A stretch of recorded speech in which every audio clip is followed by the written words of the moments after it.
Strategic sustainability is the channel for business industries to learn advancements in the new normal and building organizational competence with the help of application of strategic project management approach.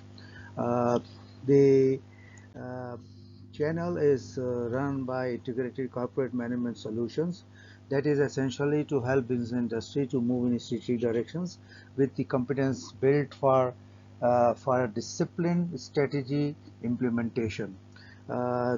This has a wing that is the power of project management, through which it helps organizational competence building and executive training.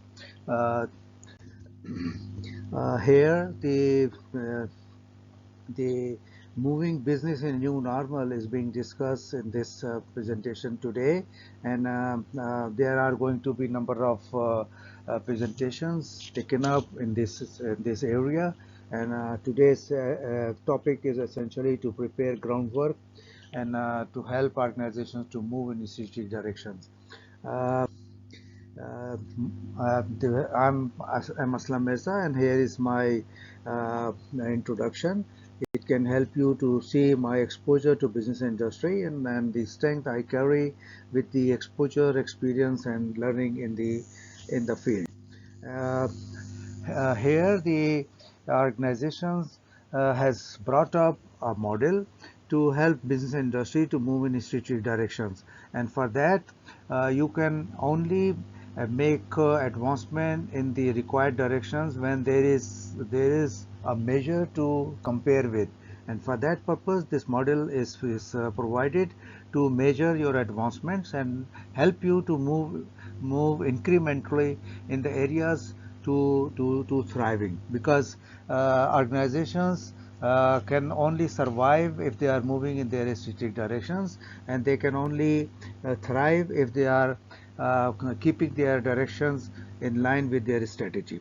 So this essentially is required to help you in the new normal, because the new normal is the area which is supposed to be never normal. Why? Because perpetual disruptions are there for one reason or the other, like climatic change, like civil, civic, and equality movements, shifting globalization dynamics, mainstream alternative intelligence, geopolitical upheavals, pandemics, economic interdependencies. Now, these areas in their own uh, uh, uh, in the own area are creating disruptions in the business industry all over the world. Like climatic change has brought huge disruption and upheaval in Pakistan, where the unexpected floods brought havoc to the population, to the business industry, and to the country at the large scale. So these kind of happenings, of course, were never expected, and the impacts has brought negative advancements to the business industries, and every human being in the country and the connected economies are really being hampered by this climatic change in Pakistan and other countries likewise. Similarly, the Ukraine war has brought negative impacts to the business industry in Europe and in America and other countries, because the interdependencies of the economies do not let the disruption to stay where they are taking place, but there are impacts which are carried over to all other economies. So that only requires that the business industry must prepare the organizations to cope up and to withstand the challenges with the competence building in their organizations and in their teams, so that these perpetual disruptions can be taken up to the best advantage with the positive impact. So when this will happen only when organizations are prepared well in advance, and they have prepared their strength, and they have prepared their organization to withstand the challenges. And What are the challenges that needs to be understood? And before going into that, let me share the Peter Drucker's foresightedness, which he mentioned long time ago. But at that time, when he said this, he probably never knew what's going to happen in the future. But today, this observations is really very much relevant, and I really appreciate the foresightedness of Peter Drucker, that he said this, which is still relevant in the present time, rather more relevant in the present time, that the business industry and the professionals must see that whatever the preparatory work and whatever uh, uh, uh, addressing the challenges they are managing, that must be relevant to the present time logic, and that logic has got to be prevailed effectively. And to understand that, let me share with you what needs to be broadly, what needs to be taken care of. The organizations, they needs to prepare themselves effectively in the areas like agile mindset, self-organizing teams, organizational learning, open space technologies, managing at edge of chaos, strategy as simple rules, networking. These are the broad line areas which needs to be managed by the organizations to prepare themselves for the challenges to come up with. And here the agile mindset essentially is that each team member must be prepared mentally to take the change, and the change for the betterment, and to find the positivity in the change. So for that, each team member must be prepared. The self-organizing team, that means the teams needs to be prepared in a way that they have the competence, they have the knowledge, they have the tools available with them to go with the tasks they are assigned. And for that purpose, they should be able to manage if there is a shortcoming within their own teams, and they should be empowered to go with the requirements of making up.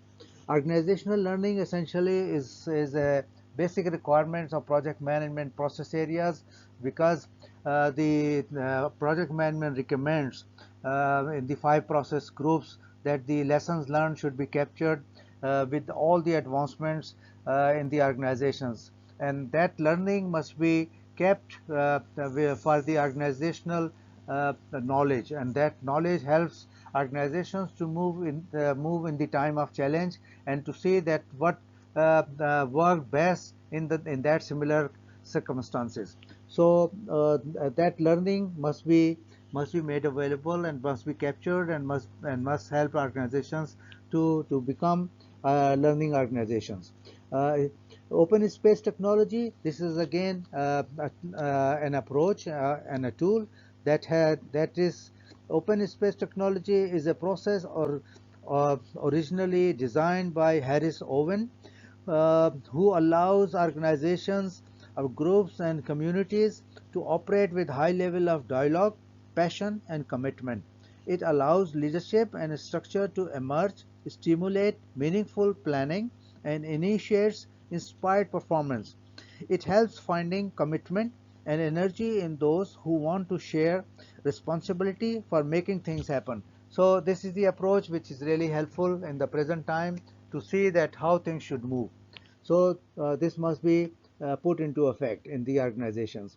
Managing at edge of chaos, that means where the chaos is really taking place, the team members in that area must be empowered to deal with the challenges, and to address the requirements, and to address the challenges. And for that purpose, they should be empowered, they should have all the competence available to them. Strategy, a simple rule. That means the strategy should be made up in a way that at the bottom level, each team member must be able to understand what the strategy is and how to go about it. Networking, that means creating communities. That means each goal must be defined in a way that the communities are defined, so that collective endeavors are captured. And that may happen only with the present time business world's demands, that action, conviction, must be pursued.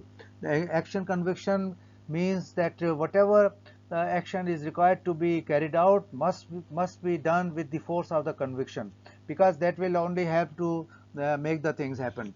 And that requires to go through the areas like agile, how to change fast to stay relevant and work with customer incrementally. Innovating, how to innovate boldly enough to meet with customer satisfaction upfront. The third area is engaging, how to create an organization where team members are willing to contribute their best. Connecting, how to enable teams to stay connected for collective advancements to a goal. So these four areas help organizations to move in with the challenges in the present time. uh, this whole area needs to be dealt with in two stages. The stage one is essentially to advance for creating base work and mindset for coherence and togetherness.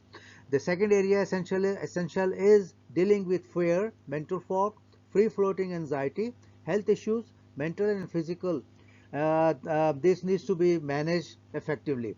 Managing emotional maturity for each team member. That means create an environment where each member's maturity level is enhanced to understand each other's requirements and the customers and requirements to deal with. Managing inclusivity and belonging to organizational purpose. This needs to be carried up by the top management to start with, because when that happens, only the whole teams will be working together to the desired goal. The stage two is organizational restructuring, managing resilience, managing super resiliency, managing transformative resilience. This area is going to be discussed later on. Managed through the application of the FOSS uh, uh, uh, framework, that is flexibility, accountability, social network, and transparency. And through this, the workplace environment can be created conducive for the managing the task in hand given to the team members. And the F that goes for flexibility, it means that how team members may contribute to tasks to reach the desired outcomes must be left to the team members themselves to find out the best approach and to find out how to best manage it in the best interest of the work. The R goes for accountability. That means the defined responsibility established and agreed.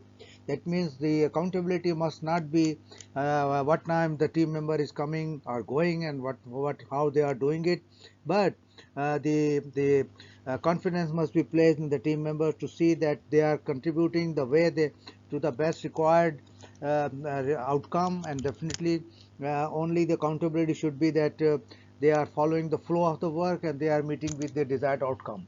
The third area is social network.